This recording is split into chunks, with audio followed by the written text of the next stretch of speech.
ఏంటి నాన్న బాగా ఆకలాతుందా? అవునమ్మా, ఇడ్లీ దమ్మని ఆ బస్సు గాని పంపించి 2 గంటలైంది. అప్పటికి ఆలస్యం అయిపోదామని నా బండి కూడా ఇచ్చి పంపించా. సంతోషించాం. ఏంట్రా ఇంత ఆలస్యంగా చచ్చావు? మరే దీన్ని నడిపించకరావద్దేంటి? అదే నేనైతే లగెత్తుకెళ్ళి లగెత్తుకు వచ్చేసేవాడిని. అంటే ఈ బండి నడపడం నీ చేత కదా? మరి ఎందుకు చేసుకెళ్ళట్టు? ఏమో మీరు తీసుకెళ్ళమన్నారు, తీసుకెళ్ళాను. కర్మ. సర్లే, ఆకలి చచ్చేట్టుగా ఉన్నా. ఇడ్లీలు ఎక్కడా? అదిగో మూటలో వచ్చేస్తున్నాయి. నోట్లో ఇడ్లీలు రావటం ఏంట్రా? రే ఈయన నంబర్లే గానీ మూట దింపి ఇప్పి చూపించండి. అట్టగానండి. ఇన్ని ఇడ్లీలు తెచ్చావిడ్రా? మరి 494 రూపాయలకు ఆ మాత్రం ఇడ్లీలు రావేంటి? 494 రూపాయలకి ఇడ్లీలా? మరి అదే చెప్పడమేమో చెప్పేస్తారు, ఆ తర్వాత మర్చిపోతారు. మనీ నాగమణి. నాగమణి ఏంటండి? ఏంటంటే అప్పుడు మీ నాన్న నాతో ఏం చెప్పాడు? ఉండండి ఆలోచించుకుని చెప్తాను. ఏంటమ్మా ఫ్లాష్ బ్యాక్ వెళ్తున్నావా? అవును. బాబా ఆకలేస్తుందిరా. ఆ రామస్వామి హోటల్కి వెళ్ళి కాస్త తెచ్చిపెట్టు. నాకు కూడా ఆకలిస్తుందండి. నువ్వేదైనా తిని నాకు మాత్రం ఒట్టి ఇడ్లీ పడరా. ఇదిగో ఈ నోటు ఎంతో తెలుసా? నేనేమన్నా తెలివి తక్కువ అనుకున్నారా? 500 నోటు. అబ్బా నువ్వే దీన్ని అచ్చుకుతున్నట్టుగా మాట్లాడుతున్నావే. చాలా ఆకలేస్తున్నాయి. బండేసుకెళ్ళి తొందర తీసినప్పా. ఇదండి జరిగింది. చిల్లర లేదు కదా అని 500 రూపాయలు నోటిచ్చి పంపిస్తే మొత్తం ఇడ్లీలు పట్టుకొస్తా ఉంటా. నీ నోట్స్ చెప్పు. ఆకలేసేస్తుందమ్మా. చట్నీ సాంబార్ ఇదిరా? ఇచ్చాడండి. ఇది నేనే వద్దన్నానండి. ఎందుకని? మరి అదే మళ్ళీ మర్చిపోయారు. నాగమణి మీ నాన్న నాతో ఏం చెప్పాడు? అయ్యో అయ్యో చట్నీ సాంబార్లని ఎన్నిసార్లు ప్యాక్ పెట్టుకెళ్తారా? తిని నాకు మాత్రం ఉట్టి ఇడ్లీ పడరా. ఇదిగో ఆయనకు అర్థమయ్యట్టు మళ్ళీ చెప్పు. నాకు మాత్రం ఒట్టి ఇడ్లీ పడరా. అయ్యో నువ్వు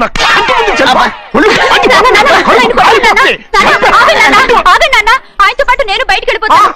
ఎందుకంటే ఆయన్ని నేను మీ దిక్కుమాల ప్రేమ కథ వినే ఓపిక ఎవ్వరికి లేదమ్మా. అయినా నువ్వు అనేదేముందిలే, అతను లేకుండా నేను బతకలేను అంటావు అంతే కదా? అయితే ఒక కండిషన్ రా. ఏంటి? నువ్వు చాలా తెలియగలవాడవని ఈ ప్రపంచానికి, నీ ముఖానికి ప్రపంచం దాకా ఎందుకు గాని ఈ ఊళ్ళో నిరూపించుకో. నా కూతురు నీకు ఇచ్చి పెళ్లి చేస్తా. వాకే వెరీ వీచి. అయితే నువ్వు ఇంటి బయటికి వెళ్ళరా. బయటకెళ్ళా రండి. అయ్యయ్యో నా కాళ్ళు చేతులు ఆటం లేదే. మీరెందుకు వచ్చారయ్య గారు? కబురు పెడితే నేనే వచ్చేదాన్నిగా. కూర్చోండి అయ్యా, కూర్చోండి. చిన్నయ్య టౌన్కి వెళ్ళాడు, ఏదో కొట్లో పని చేస్తున్నాడు. దాన్ని ఎవడు మర్చగలడు? నేనేం వాడిని చూడటానికి రాలేదు, నిన్ను చూడటానికి వచ్చాను. అవును, వారం వారం డబ్బుల కోసం వచ్చేదానివి 2 వారాలుగా ఎందుకు రాలేదు? అయినా నా బాధ్యత నేను చెయ్యాలిగా. ఇదిగో తీసుకో. డబ్బొద్దండి. నీ మనవడిని నేను ఇంట్లోంచి తరిమేశాను వద్దంటున్నావా? ఇది నీ మనవడి కోసం కాదు, నీ కొడుకు కోసం నేను చెయ్యాల్సిన బాధ్యత. ఆనాడు ఊరంతా నా బిడ్డ తప్పు చేశాడన్నా మీ మనసుకి మాత్రం తప్పు చేశాడనిపించలేదు. ఈ రోజు నా మనవడు కూడా ఏ తప్పు చేయలేదు. ఆ విషయం మీరు తెలుసుకుని వాణ్ణి ఏ రోజు పనిలోకి రమ్మంటారో ఆ రోజే డబ్బు తీసుకుంటాను. నీ మనవడు చేసింది నేను కళ్ళారా చూశాను. దాని గురించి మాట్లాడాలంటే నాకే అసహ్యంగా ఉంది. డబ్బు తీసుకుంటావా లేదా? వద్దు బాబు. ఈ రోషమైనాలో నేను చూస్తాను.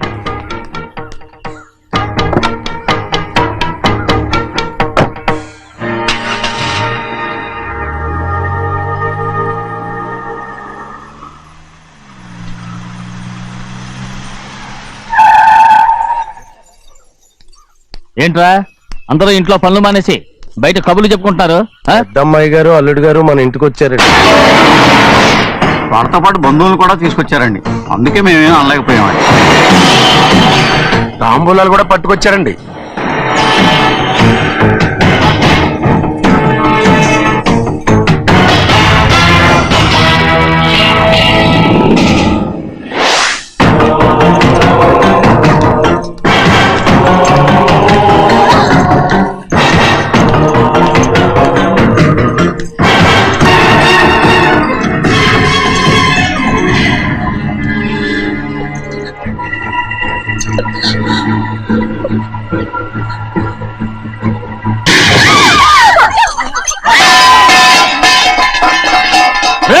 అయ్యా 15 ఏళ్ళైంది బంధాలు తెగిపోయి. ఎంత ధైర్యం ఉంటే మళ్ళీ ఈ ఇంట్లో అడుగు పెడతారు? ఎవర్రా ఈ గాడిదల్ని లోపల రానిచ్చింది? ముందు వీళ్ళందరినీ మెడబెట్టి బయటికి గెంటేయండి. నేనే వాళ్ళని రమ్మన్నాను. ఎందుకు రమ్మన్నావు? నా పెళ్లి గురించి మాట్లాడడానికి. నీ పెళ్లి గురించి మాట్లాడటానికి వాళ్ళెవరు? నా తోడ పుట్టింది, మీ కన్న కూతురు. దాని మెడలో తాళి పండే రోజునే ఆ వర్షం మారిపోయింది. తాళి కట్టించుకుని వేరే ఇంటికి వెళ్ళినంత మాత్రాన మీ కూతురు కాకుండా పోతుందా? ఈ విత్తనవాదం వద్దు. రమ్మని చెప్పి నువ్వే, వాళ్ళని పొమ్మని చెప్పు. అంత కాని పని మేమేం చేశాం బావా? ఇంకోసారి బాగా అంటే మర్యాద దక్కదు. మీ చిన్న కూతురు పరుగు పోయినప్పుడు ఏమైందో ఈ మర్యాద? అది నా సొంత విషయం రా. నాకు సొంత విషయమే. ఏంటో నీ సొంత విషయం? అక్కడ నిలబడిందే అది నా అక్క కూతురు. చేసుకునే హక్కు నాకుంది. అందుకే పిల్లని అడగడానికి వచ్చాం. చెప్పు తీసుకొడతాను. మీ అక్క పోయిన రోజునే అబద్ధాలు అయిపోయాయి. నా కూతుర్ని ఎవరికి కట్టబెట్టాలో నాకు బాగా తెలుసు. కానీ నా పెళ్లికి నా ఇష్టం కూడా ఉండాలి నాన్న. ఓహో, వీడిని ఇష్టపడ్డావన్నమాట పెళ్లి చేసుకోవటానికి. కాదు, తల్లి ప్రేమకి ఎలాగో నోచుకోలేకపోయాను. అట్లీస్ట్ ఆ ఇంటికి కోడలుగా వెళ్ళి అక్కలోనైనా అమ్మని చూసుకుందామని ఆశపడ్డాను. నీ ఆశ నే బతుకున్నంత కాలం తీరదు. ఎందుకు తీరదు? నా పెళ్లికి మీ అనుమతి అవసరం లేదు. నేను ఇప్పుడు మేజర్ని.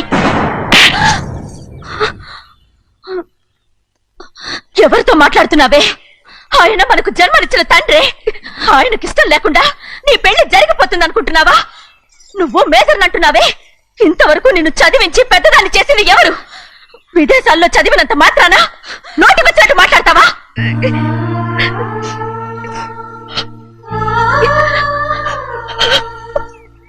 నన్ను క్షమించండి నాన్న. ఎలాగైనా మన కుటుంబం కలవాలనే ఆశతో దాని మాటలు విని ఇక్కడికి వచ్చాం. మీ ఇష్ట ప్రకారమే ఎవరికైనా ఇచ్చి పెళ్లి చేసి దాన్నైనా చివరి దాకా మీతోనే ఉంచుకోండి.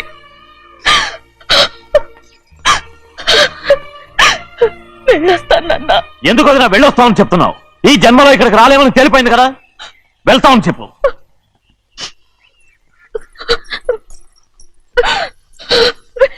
గోవిందయ్య, అయ్యా, ఈ దరిద్రాన్ని బయటపడే. అలాగేనండి.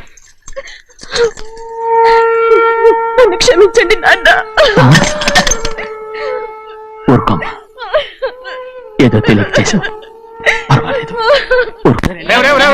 ఏమైందిరా అంతరాట పరిగెత్తున్నారు? ఉండవా? ఏమయ్యా, ఏంటి అంతరాట పరిగెత్తున్నారు? నువ్వు నాకు అగనిస్ట్ పార్టీ. నేను నీకు చచ్చినా చెప్పకూడదు. అయినా వయసులో పెద్దవాడు అడుగుతున్నావు కాబట్టి చెప్తున్నాను. మన బసోడు లేడు, వాడు పండిస్తున్నాడంట. అగా బసోడు ఏంటి? కొండ ఎత్తడం ఏంటి? ఎగతాళిగా ఉందా? నేను ఎగతాళి చేయడం కాదండి, ఊరంతా పరిగెడుతున్నారు. పైగా 10 రూపాయలు టికెట్ అంట. బసోడు కొండ నేను తీసుకెళ్ళి చూపిస్తాను. నా కూతురా. ప్రశాంతంగా ఉండండి, ప్రశాంతంగా ఉండండి. ఆంజనేయ స్వామికి పంట కాలే బాగా ఒళ్ళు పట్టంటారా.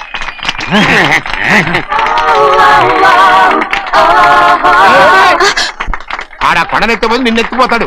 ఊరుకోండి కుమస్తా గారు, ఆడికి ఆ కొండనెత్తడం ఈజీ, దీన్ని కష్టం. ఆ వయసులో ఉన్న ఆడపిల్లని చూస్తే చాలు తలనేరిసినోడికి కూడా జోకులు వస్తాయి.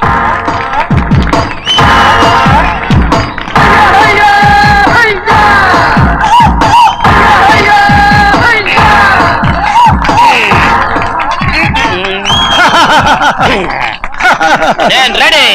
ఏంట్రా రెడీ? కొండనెత్తు. ఓ 50 మందిని పిలవండి. ఎందుకు? ఆ కొండను తెచ్చి నా చేతుల మీద పెట్టడానికి. అప్పటి నుంచి నేను చెబుతూనే ఉన్నా, ఇది ఇట్టని ఫిట్టింగ్ ఏదో పెడతాడు అని. ఒక్కడనా నా మాట విన్నారా? ఊరుకోవా, నీ కూతురని మాటలేదు, మేమే వింటాం. ఇది ఒక పిచ్చి కొయ్యి. ఏంటి 50 మంది వల్ల కాదా? అయితే ఊరు మొత్తం వచ్చి ఆ కొండను తెచ్చి నా చేతుల మీద పెట్టండి. అప్పుడు నేను ఒక్కనే ఎత్తుతాను.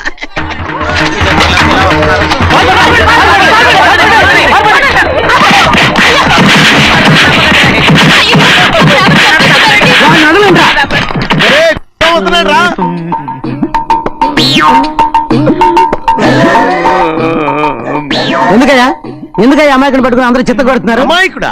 వీడా? అవును. స్వామి స్వామి, మా వారిని రక్షించినందుకు చాలా థ్యాంక్స్ అండి. ఏ స్కూల్లో చదువుతున్నారా? Coeducation. అదే కరెక్ట్. Correct correct correct. ఇటు ఇటు ఇప్పుడు మాట్లాడు. నీ కూతుర్ని ఇతనికి ఇచ్చి చెయ్యాలి అంటే ఇతను తెలివైన వాడని నిరూపించుకోమన్నారుగా. అవును. ఇప్పుడు నేను చెప్తున్నాను, ఇక్కడున్న మీ అందరికంటే ఇతనే తెలివైన. ఎలాగా? ఆంజనేయుడు తప్ప ఆ కొండను ఎవరైనా ఎత్తగలరా?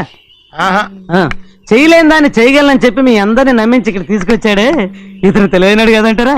ఇది తీవ్రంగా ఆలోచించవలసిన విషయం. కరెక్ట్. ఒక తెలివైన వాడే ఎదుటి వాళ్ళని తెలివి తక్కువ వాళ్ళని చేయగలడు. He is very bright. ఇప్పుడైనా ఒప్పుకుంటారా? ఒప్పుకున్నట్టే గుండె మీద చేసుకున్నాడు కనుక. స్వామీజీ స్వామీజీ, మీ ఆశీర్వాదం ఉంటే వచ్చే వారం నేను నీళ్ల మీద నడుస్తాను. ఆపై వచ్చే వారం భూమి మీద ఈదుతాను. అలాగా? ఏది నీళ్ళల్లో నడు చూద్దాం. ఇక్కడ నీళ్లు లేవే. ఏడ్చలేవాయ్, నువ్వు నీళ్లలో నడుస్తావో నేల మీద ఎత్తావో నాకు అనవసరం. నా కూతురుతో నువ్వు సరిగ్గా నడుచుకుంటావా లేదా? స్వామీజీ చెప్తే నడుచుకుంటాను. స్వామిలాగా మాత్రం నడవకు. ఈ జన్మలో చస్తే నీకు పెళ్ళి అవుతుంది. దా, ఉమ్. దా. ఆ, చేతులు కలపచ్చుగా. ఆ, భజన వాయించండి. వెళ్ళొస్తాను. స్వామీజీ స్వామీజీ స్వామీజీ ఏంట్రా? అది నా పెళ్ళం చెయ్యి. ఓ సారీ, నా చేతి కర్ర అనుకున్నాను. ఆహా, స్వామీజీ అంటే వీడు కర్రను వదిలేసి కన్నీ నెత్తికెళ్తున్నాడు.